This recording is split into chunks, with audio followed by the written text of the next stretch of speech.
Change किया है। तो जब हम किसी सूचना का आदान प्रदान किसी तकनीकी के प्रयोग के जरिए करते हैं, किसी तकनीकी स्रोत के जरिए करते हैं, किसी भी तकनीकी उपकरण के जरिए करते हैं, तो उसको हम लोग कहते हैं ICT, information of communication technology. एक सीएसआर टीम में आदमी था, 2 महीने 3 महीने तक मुझे कंफ्यूजन में रखा कि इसकी ओरिजिनल सेटिंग कौन सी है। क्लियर है? पर अब उसने मुझे एक सबक सिखाया है कि आर्टिफिशियल डाटा को अपग्रेड होना बेहद जरूरी है। क्लियर है?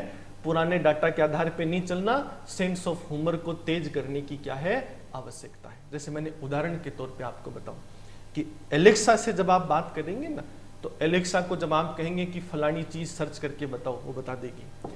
आप अफसोस करेंगे कि अलेक्सा को आप बोलकर देखो घर के अंदर, जैसे जिन जिन के पास में है, अभी मैं वहां सीख आऊंगा तो आपको ये प्रैक्टिकल करके दिखाऊंगा कि उस एलेक्सा की डिवाइस को यदि आप ये बोलेंगे कि आई लव यू, तो वो क्या है कि पहली बार में अच्छा रिस्पॉन्ड करेगी कि आई टू लव यू। क्लियर है? जैसे आपने दोबारा कहा, 2 लोगों की एक साथ आवाज गई, नेत्रपाल ने कहा, हितेश ने भी बीच में आवाज दे दी कि मैं भी प्यार करता हूं, तो कहती है छिछोरे हो तुम। क्लियर है?